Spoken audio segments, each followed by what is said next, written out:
Well, good evening and welcome to Maine from Washington. I'm in the basement of the U.S. Capitol.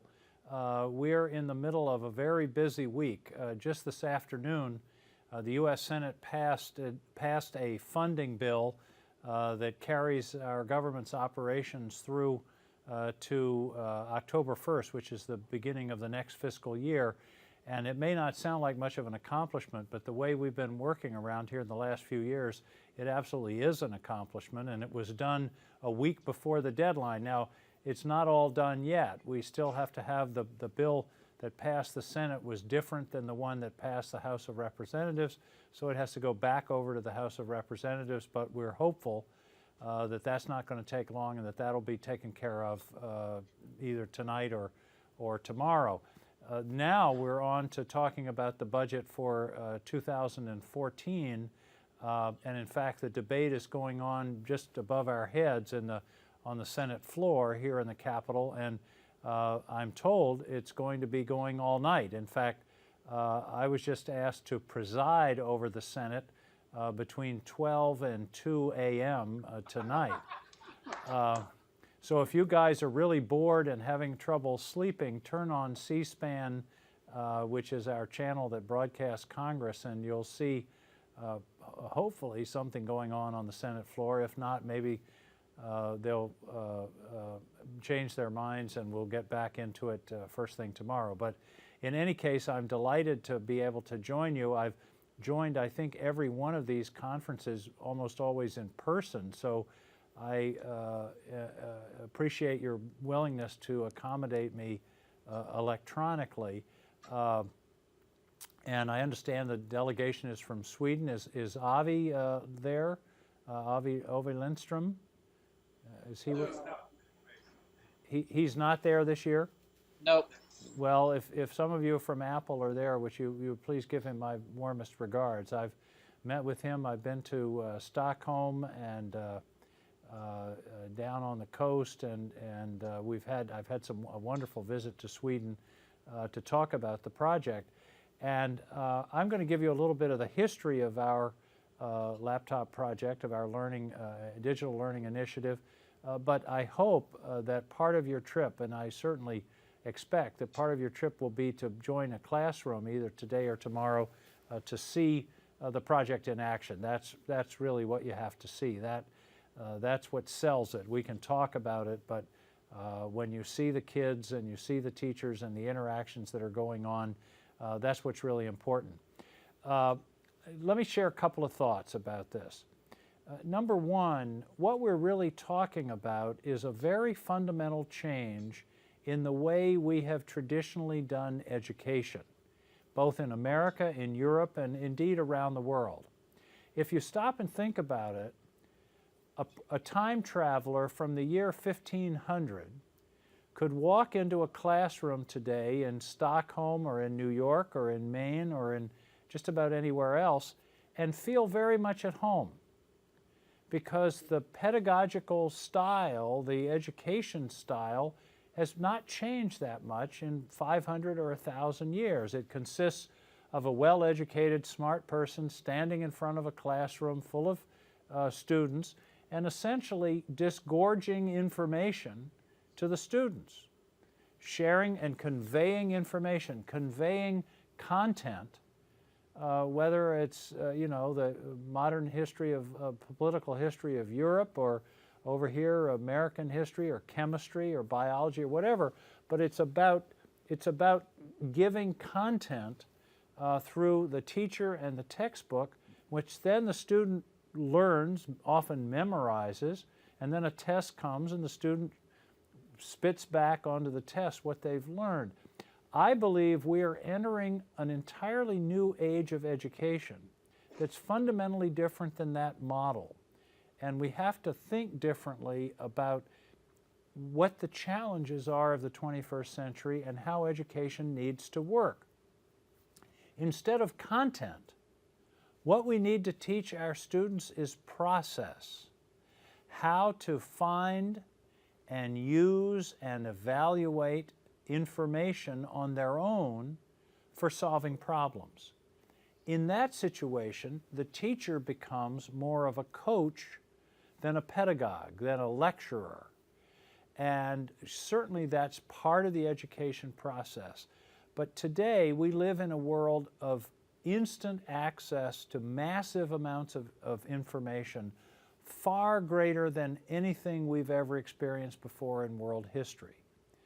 And you know, you can discover just about anything in a very short period of time on Google or elsewhere on the internet.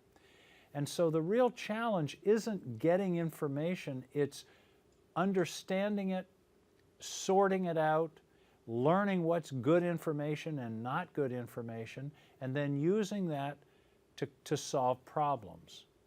Also, one of the great skills of the 21st century is partnership, collaboration, working together. Now, I don't know about schools in Sweden, but in the US, collaborating, sharing information, and joining together to solve problems is called cheating. That's how you get expelled from school, and yet those are precisely the tools that we want 21st century students to have. So we really need to think differently about how education happens. And the laptop, you notice I've talked now 7 minutes without mentioning the word laptop or computer. The laptop is simply the tool that allows us to make this fundamental shift in the educational process because it's the portal to all that information. And the reason we chose to do one-to-one in Maine is that we wanted our students to have access to information on a continuous basis, and we wanted that information and the power that the laptop brings to be integral to the daily learning process. Not something that you do once a week, not something that you do sharing in the classroom. It's something that you do consistently day by day, and so the tool becomes an extension of your body. I know Sweden, as Maine, is a great hockey country, and I am absolutely sure that your great hockey players don't get that way by going to hockey clinic for 42 minutes a week and having to share a stick among 20 students once a day. You get good at anything by doing it a lot and by doing it so that it's second nature. And that's the way we wanted our students to interact with technology, that it's second nature, and then they can take it to the next level. Now, perhaps I could have started with this thought, but I wanted to give you the big picture first. The next question is, why did we do it? Why did Maine do this now more than 10 years ago? And the answer is a combination of education, but a lot of economic development, frankly. I was the governor of Maine from 1995 to 2003. And I came to realize that I didn't know, and in fact, it wasn't just realize, I realized in a kind of pit of my stomach way, it scared me that I couldn't predict what the jobs of the future would be. And again, I suspect this is true in Sweden as well as in the US. When you grew up in the 50s or 60s or even the 70s, the economy was what it was, and you could be pretty sure that what you were learning in school would make sense for the job that you were going into, whether it was an office job or a factory job, a professional job. Today, we don't know what the economy of the future looks like. In fact, just 10 years ago, or 15 years ago, nobody had ever heard of web design. Nobody had ever heard of social media. Nobody had ever heard of Google. Nobody had ever heard of, we barely knew what the internet was. So there are an enormous number of jobs that have been created by virtue of this new technology. And the point I'm making is, how do you prepare people for jobs that you don't even know what they're going to be? And my thinking was that we don't know what the jobs of the future will be, but we can know two things. The jobs of the future will almost always involve more education than has been the case in the past. And secondly, the jobs of the future will almost certainly involve technology and the utilization of technology. Well, once we realized that back in 1999 and 2000 when this idea was gestating, then it became a question of, okay, education and technology, that leads you to computers. And our first idea, you'll enjoy this, was desktops on every desk. And we had a meeting at the governor's residence up in Augusta, and I had a meeting with a group of educators, with teachers, principals, tech people, and I was very proud of myself, and I said, how about this idea? Every student will have a desktop computer on their desk. And the teachers rolled their eyes and gnashed their teeth and said, this will never work, Governor, because we need those desks. We need that space for something other than a big box on top of it. And one of the teachers raised her hand and said, why not a laptop? Because then you can use it in the classroom. When you're not using it, you can fold it up and put it in the desk, and you can take it home. Everybody looked at each other and said, bingo. I don't know what the word is in Sweden for bingo, but it's eureka. That's the idea. That's the idea. And that's how it went from being a desktop. Plus, everybody said, what about all the wires you'd have to have for a desktop? That wouldn't work with 20 or 30 students in a classroom. So we started talking about laptops. But the idea, the fundamental idea, was to make our citizens among the most well-educated and digitally literate group of people on earth. Because I had learned as governor, and I'm sure governors and prime ministers and members of parliament in Sweden have exactly the same motivation. If you want economic development to happen, new jobs, new businesses, it's not all about taxes. It's not all about regulations. What businesses were telling me was, we want well-trained, well-educated people. That's what businesses look for. And I talked to businesses across America. And so, again, the theory was pretty simple. Let's provide every child with a laptop from 7 through 12, produce a group of highly educated, digitally literate citizens, and that in itself will be helpful in economic development. Now, several things happened, and I want to tell you a bit about our project and what we've learned, and perhaps some suggestions for you to have similar projects and perhaps not make some of the mistakes that we made, and also to learn some of the things that we did right. The first thing that I would urge you, and if you forget everything else I've said tonight, it's all about professional development. If you simply hand out laptops to the students and the teachers and think that this is a technology project, a hardware project, and you've done your job and magical, wonderful things will happen, the project will almost certainly fail. Because remember, in the beginning, we're asking our teachers to teach in a fundamentally different way, a different way than they've taught before. And people don't change easily. And they have to be nurtured and taught and educated and brought along as to how to do this. With some teachers, you're going to start with how to turn it on, how to use Word, how to use email, how to get to the internet. I think we're well beyond that now, but 10, 12 years ago, that was the beginning. But the real challenge, and the reason you're here, and I hope what you pick up over the next few days, is how to integrate digital technology into the day-to-day learning in the classroom. And that's not something that comes easily or naturally, and there are people working on this all over the world. And you're going to meet some of the best educators in the world who have figured this out. But the important thing, the message to take back, is we have to start with professional development. Before the first computer was handed out in Maine, before the first laptop went to the first teacher or student, we spent almost $1 million preparing the teachers.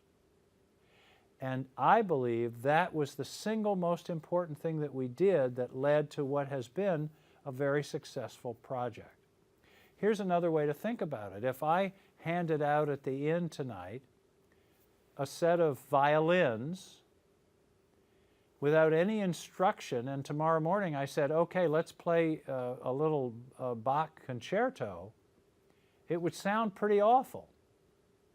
The only way you learn to make the violin sing is through education, through training, through, there's my phone going off.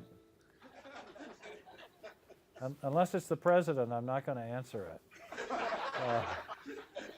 But you're not going to get the great music from that violin without training the people who are using it. The same thing goes for a laptop. It's an instrument. It's a tool. And the training is critically important. A couple of other lessons that we learned.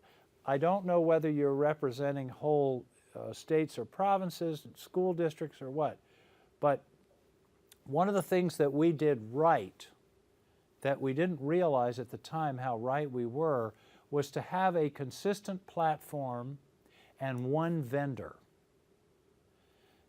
The project consists of training, of network, of devices, of support, of technical support and repair, all of those pieces, and it's tempting to save money by saying we're going to bid out the training, we're going to bid out the network, we're going to bid out the device, and therefore when you add it all up, it's going to be less than if we just go with one vendor who has to do the whole thing. That's a mistake. The business principle that I applied, that I've always thought was a good idea, is that you want one throat to choke. You know, like this. One throat to choke, which means if something goes wrong, you don't want the network people pointing at the device people and somebody else pointing at the tech people. You want it all integrated, and if it doesn't work, you go to the vendor and say, something's not working, fix it. That, I think, was an important aspect of the way we did this project. Flowing out of that, the other piece is you want a partner, not just a vendor. Because these projects are not easy, and they're complex, and they involve a lot of you know, everything, the mundane things of, you know, do you replace your batteries, or what happens if the software doesn't properly integrate, or whatever the issues are. They're going to be issues. And you don't want somebody who strictly has a contractual relationship with you, but no real stake in the success of the project. And I think that's very important. Now, I'm not advertising for Apple, but I will say that Apple was our partner in Maine, not just a vendor. And they sent people here to provide the tech support, to provide the repairs, to provide a lot of the training and professional development. And that was a crucial part of our success. So I'm not telling you who to hire, but I am telling you should think about the relationship that you're entering into and who's going to be your partner, who will be there 2, 3, 4, 5 years from now as you're making this thing work. The final thing I want to touch on is results, and then perhaps we can have a few questions, and then I'll let Ben McNaboe give his presentation, which I think you're going to enjoy. The issue about results, don't go home and promise higher test scores. The first thing you should do is warn everybody that it takes 4 years to really see concrete results, because that's how long it takes for the teachers to get comfortable with this new way of doing education. But the second thing is, and I don't know about your standardized tests in Sweden, but in Maine, our standardized tests are, you know, they're about 1978, 1985. In other words, we're trying to test 21st century skills with 1985 test approaches.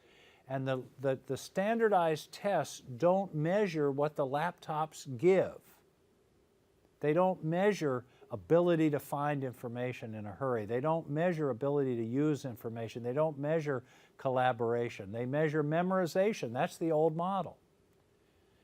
And the example I use is if you ask two sets of students, one with laptops, one without, when did Columbus discover America? You'll get roughly equivalent answers, 1492, and you'll probably get 85 or 90% accuracy from both groups. But then if you say, tell me what kind of wood was used to construct Christopher Columbus's ships, the laptop kids can get you that information in about 10 seconds. The kids on their own devices without laptops can't give you that answer at all. So we have to think about what the assessment is in order to determine whether you're making progress. Now, we have done assessments in Maine that show very significant measurable progress in writing. That's the clearest thing, and you can promise that because the kids write more, they edit more, and they're just much more comfortable with the written word, and the results in writing are noticeable and in fact dramatic. We also have results on mathematics. If you have well-trained teachers, we see statistically significant improvements in mathematics skills. And I don't know what, I'm not as current on the testing and the results regime as I was a few years ago, but I suspect we're starting to see more and more positive results. But I think this is one of those things that right now, looking back 10 years ago, seems obvious. It wasn't obvious at the time. I can tell you it was very controversial politically. I took a terrific beating as the governor who suggested this. I remember one email that said, "This is the stupidest idea any politician has ever had. What are you smoking?" And a lot, and that was a mild one. There were plenty that were even worse than that. It was very controversial.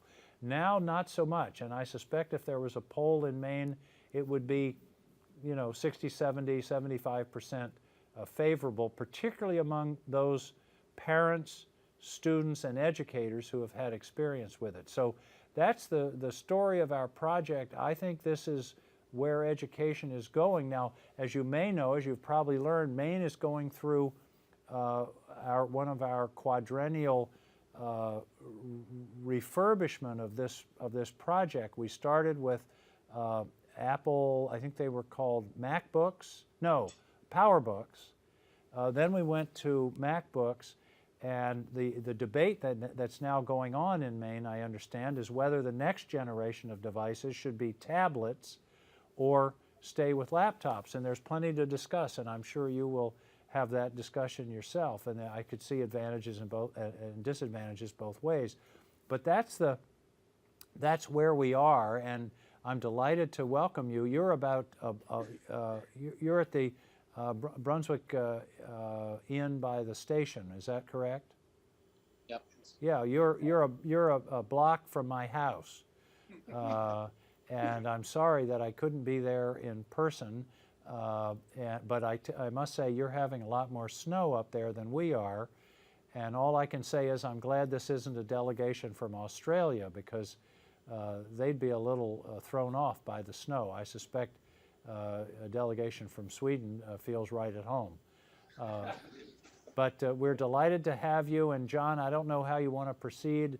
You want to have a few questions and then go to Ben, or I'm at your disposal. But again, welcome to Maine. Tusen tak for being with us, and we're delighted to have you. Yes, let's. So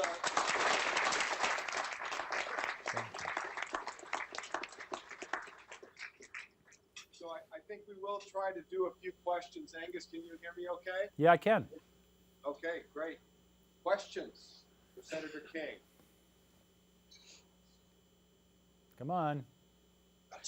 I should tell you, while somebody thinks of a question, some of these folks arrived at 3 a.m. this morning, and some of them didn't arrive until 3:30 this afternoon. Wow. and missed most of the first day. So there is some travel weariness. Does anybody have a question? Yes. Do you know what Columbus ships were made of? I didn't hear it, John. You're going to have to relay the question. Yeah. Do you know what wood Columbus ships were made of? I've never Googled it, but I will.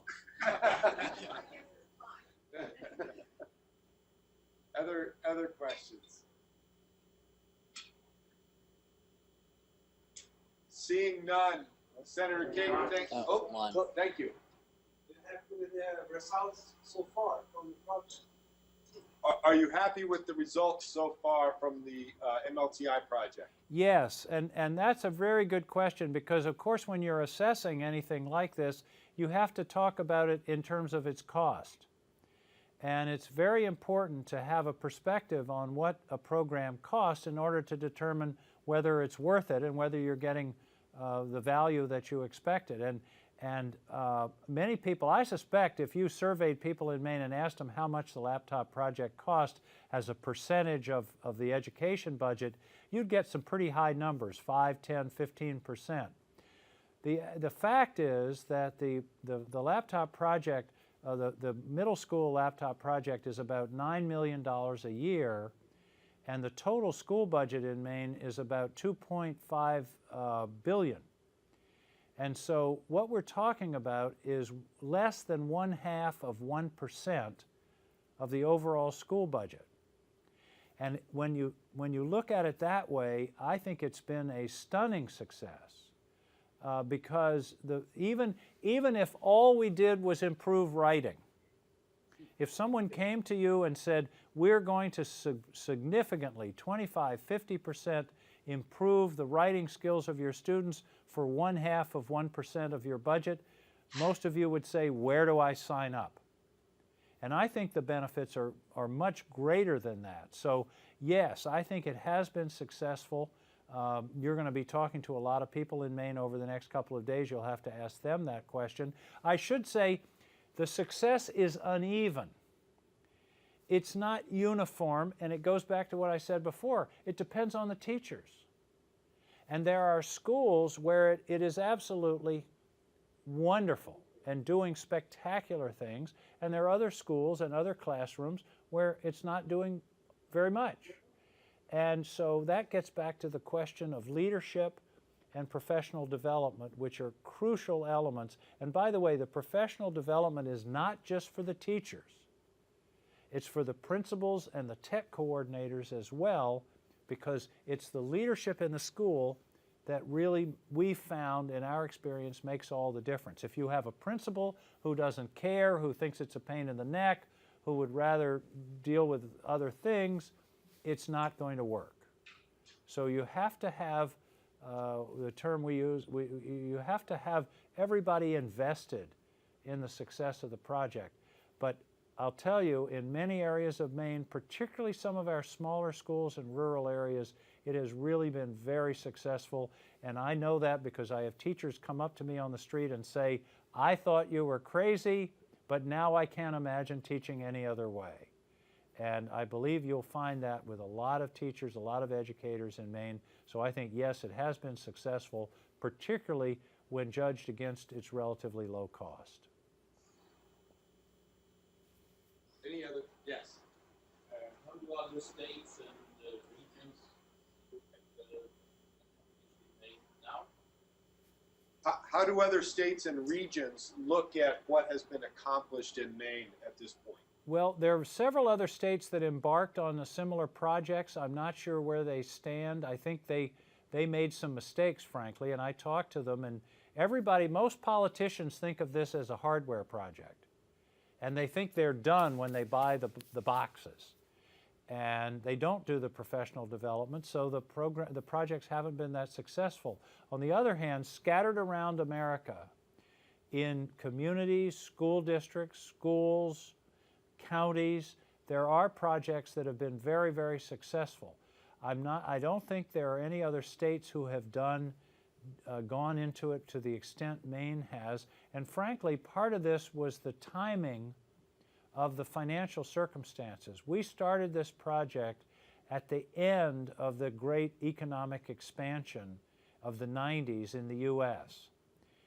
After we got going, and remember I mentioned it was going to be 7 through 12, the reason it's only 7 and 8 was we ran out of money.